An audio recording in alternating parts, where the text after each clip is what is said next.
Hindi class में आप सभी लोगों का स्वागत है। बच्चों कक्षा 9 में जो संस्कृत का पहला पाठ है वंदना, आज हम उसके अनुवाद को पढ़ेंगे। उसमें श्लोक दिए हुए हैं और ये पाठ बहुत ही अधिक इम्पोर्टेंट है, परीक्षा में पूछा जाता है। तो आज हम इसी पाठ के जो श्लोक हैं, उन श्लोकों के अनुवाद को, उसके हिंदी अर्थ को समझेंगे। तो इस तरह के नए-नए वीडियो पाने के लिए आप चैनल को सब्सक्राइब कर लें। आपको ऐसे वीडियो लगातार मिलते रहेंगे। आप वीडियो को अंत तक देखिएगा ताकि आपको सारे जो श्लोक हैं उसके अर्थ अच्छी तरह से समझ में आ जाएं। तो अगर आपको इसके संदर्भ लिखना है तो संदर्भ में आप लिखिएगा कि प्रस्तुत श्लोक हमारी पाठ्य पुस्तक हिंदी के संस्कृत खंड के वंदना पाठ से लिया गया है। तो आपको इसकी इस तरह से लिखेंगे तो पूरे अंक मिलेंगे। अब हम इसके अनुवाद को देखते हैं। आगे देखिए, पहला जो श्लोक इसमें दिया हुआ है ये है तेजो असि तेजोमयी धेहि। अब यहाँ पर भगवान से जो भक्त है वो प्रार्थना करता है कि तेजो असि तेजोमयी धेहि। इसके अर्थ तेजो, तेज माने होता है प्रकाश स्वरूप, असि माने हो। तो ईश्वर से कहता है कि हे प्रभु तुम तेज स्वरूप हो, तेजोमय धेहि माने मुझे धारण कराओ। मई माने मुझे, क्या धारण कराओ? तेजो माने तेज। अब पूरी पंक्ति के अनुवाद को देखिए। हे प्रभु तेजो असि, तुम तेज स्वरूप हो, मुझ में तेज धारण कराओ, मुझे भी तेज धारण कराओ। अगला है वीर्यमसि वीर्यम महि धेहि। हे ईश्वर तुम वीर स्वरूप हो अर्थात पराक्रम स्वरूप हो और मुझे भी पराक्रम धारण कराओ। अगला है बलमसि बलम महि धेहि। हे ईश्वर आप बलमस, बल माने बल, आप बल स्वरूप हो, मुझ में भी बल धारण कराओ। ओजो असि ओजो मयि धेहि। ओज माने होता है तेज, गुणवान। तो कहते हैं कि हे ईश्वर तुम ओज स्वरूप हो, ओजो माने मुझ में भी ओज धारण कराओ। एक बार फिर से इसका अर्थ हम पढ़ लेते हैं जल्दी से। हे ईश्वर तुम तेज स्वरूप हो, तेजोमय धेहि, मुझ में तेज धारण कराओ। वीरमस वीरमय धेहि, तुम वीर्यवान हो या पराक्रम स्वरूप हो, मुझ में भी पराक्रम धारण कराओ। बलमसि बलमय धेहि, तुम बल स्वरूप हो, मुझ में भी बल धारण कराओ। ओजो असि, तुम ओज स्वरूप हो, मुझ में भी ओज धारण कराओ। अब अगले हम देखते हैं, अगला श्लोक क्या है। अस्तु मा सद्गमयः। अब दूसरा है कि भक्त जो है ईश्वर की प्रार्थना द्वारा अपने के अंदर अच्छाई भरना चाहता है, बुराई को दूर करना चाहता है। तो क्या कहा गया? अस्तु मा सद्गमयः। अस्तु माने होता है असत, माने असत्य, माने बुराई। माँ माने मैं बुराई से, सद माने अच्छाई की ओर, मुझे बुराई से अच्छाई की ओर ले जाओ। अब यहाँ पर क्या प्रार्थना करी गई है? भक्त ने प्रार्थना की, हे ईश्वर मुझे बुराई से अच्छाई की तरफ ले जाओ। तमसो माँ ज्योतिर्गमयः। अब यहाँ पर क्या कहते हैं कि तमसो माँ ज्योतिर्गमयः। तमस माने होता अंधकार, ज्योतिर माने प्रकाश। मुझे अंधकार से प्रकाश की ओर ले चलो। अगला मृत्युर माँ अमृतम गमया। मृत्यु माने मृत्यु से, अमृतम माने अमरता की तरफ। हे ईश्वर मुझे मृत्यु से अमरता की तरफ ले जाओ। अब तीनों का फिर से देखते हैं। अस्तु माँ सद्गमया, तीन बातें कहता है प्रार्थना में कि हे प्रभु मुझे बुराई से अच्छाई की तरफ ले जाओ।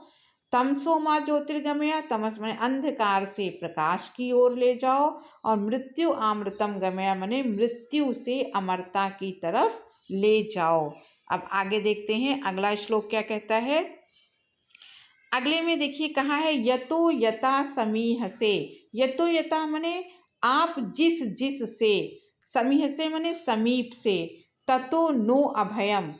अभयम माने निर्भय, कुरु माने करो। अब यहाँ पर भक्त ये प्रार्थना करता है भगवान से कि हे ईश्वर, यतो माने आप जिस जिस से, चाहते हैं, समीह से मैंने चाहना, आप जिस जिस से चाहते हैं उससे मुझे निर्भय प्रदान करें, कुरु मने करें, उससे मुझे निर्भय प्रदान करें।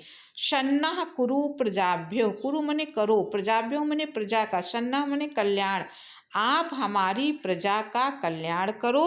और आगे की पंक्ति में क्या कहा कि अभयम न पशुभ्य, पशु मने पशुओं को, अभयम मने निर्भय, और हमारे पशुओं को भी निर्भय करो। फिर से देते हैं इस श्लोक का अर्थ, हम एक बार फिर से रिपीट कर लेते हैं कि हे ईश्वर, यतो यथा मने आप जिस जिस से चाहते हैं हमें, ततो नो भयम करो, मुझे निर्भयता प्रदान करो, और हमारी प्रजा का कल्याण करो, और हमारे पशुओं को भी निर्भय करो। अब अगला श्लोक देखिए आया है। अगले श्लोक में क्या कहते हैं, क्या प्रार्थना की गई है कि मैं ब्रह्म की उपासना करता हूँ, ब्रह्म को नमस्कार करता हूँ, और ब्रह्म से अपनी रक्षा की कामना यहाँ पर करते हैं, भक्त करता है। नमो ब्रह्माणे, नमो मने ब्रह्मणे मने मैं ब्रह्म को नमस्कार, नमो मने नमस्कार करता हूँ। त्वमेव प्रत्यक्षम ब्रह्मासि, अब त्वमेव मने तुम ही, प्रत्यक्ष माने प्रत्यक्ष ब्रह्म हो, तुम ही यथार्थ में साक्षात ब्रह्म हो। अब पहली लाइन में क्या कहा, मैं ब्रह्म को नमस्कार करता हूँ, तुम ही प्रत्यक्षम मने साक्षात ब्रह्म हो।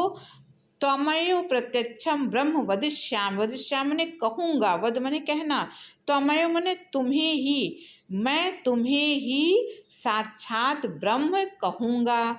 ऋतम वदिष्यामि मने ऋत मने यथार्थ रूप में या वास्तविक रूप से, मैं यथार्थ रूप में कहूँगा। सत्यम वदिष्यामि, और सत्य रूप में कहूँगा। मैं वदिष्यामि मने मैं यथार्थ रूप से कहूँगा, मैं सत्य कहूँगा। तन्मा अवतु तद वक्तारम अवतु, अब कहते अवतु माने होता है रक्षा करना, तो आप मेरी रक्षा करें। वक्तारम माने वक्ता की, जो ये कहने वाला व्यक्ति है, आप वक्ता की रक्षा करें। अवतु माम, माम माने मेरी, आप मेरी रक्षा करें। अवत वक्तारम, और वक्ता की रक्षा करें। ये बात वो दोनों ही पंक्तियों में कहता है, रक्षा करने वाली। फिर से हम देखते हैं, नमो ब्राह्मणे माने मैं ब्रह्म को नमस्कार हो। त्वमेव प्रत्यक्षम ब्रह्मासि, तुम ही साक्षात ब्रह्म हो। त्वमेव प्रत्यक्षम ब्रह्म वदिष्यामि, मैं तुम्हें ही साक्षात ब्रह्म कहूँगा। ऋतम वदिष्यामि, यथार्थ रूप में कहूँगा। सत्यम वदिष्यामि, सत्य कहूँगा। तन्मा अवतु तद आप उस वक्ता की रक्षा करें। अवतु माम, अवत मने रक्षा करें, माम मने मेरी रक्षा करें। अवत वक्तारम, और वक्ता की रक्षा करें। अगले श्लोक में देखते हैं। अगला श्लोक है अगले सत्यम व्रतम सत्यम। आपका अंतिम ये श्लोक आ गया है। अंतिम श्लोक में यहाँ पर कहा गया है सत्य व्रतम सत्यम परम, मने सत्य, हे प्रभु तुम सत्य का व्रत करने वाले हो। सत्यम परम मने सत्य का आचरण करने वाले हो। त्रिसत्यम, तीनों प्रकार के सत्य से युक्त हो। सत्यस्य योनिम, योनि मने जन्म देना, सत्य को जन्म देने वाले हो। निहितम च सत्य, और तुम सत्य में ही निहित हो। सत्य से सत्यम, तुम सत्य के भी सत्य हो। ऋत सत्य नेत्रम, और तुम यथार्थ सत्य रूपी नेत्र वाले। सत्यात्मक, मैं उस सत्यात्मक त्वाम शरणम, तुम्हारी शरण में आता हूँ, मैं तुम्हारी शरण में आ गया हूँ। अब यहाँ पे देखिए फिर से क्या कहते हैं कि सत्यव्रतम, हे प्रभु, इसमें ईश्वर को सत्य के स्वरूप में माना गया है, तो कहा गया है सत्य का व्रत धारण करने वाले, सत्य का परम मने आचरण करने वाले, तीनों प्रकार के सत्य से युक्त। सत्य योनि मने सत्य को जन्म देने वाले, और सत्यम निहितम मने सत्य में ही निहित रहने वाले। सत्य से सत्यम, सत्य के भी सत्य। ऋत सत्य नेत्रम, और यथार्थ सत्य के नेत्र वाले। हे सत्यात्मक, हे सत्य स्वरूप, मैं तुम्हारी शरण में आता हूँ। अब यहाँ आपको अच्छे से ये समझ में आ गए होंगे पांचों श्लोक, और इसमें से आपकी परीक्षा में ज़रूर पूछा जाएगा। तो बच्चों, वीडियो अच्छा लगा हो तो सब्सक्राइब करिएगा और लाइक करिएगा, शेयर करिएगा। अब अगले वीडियो में किसी और टॉपिक के साथ मिलेंगे, तब तक के लिए धन्यवाद।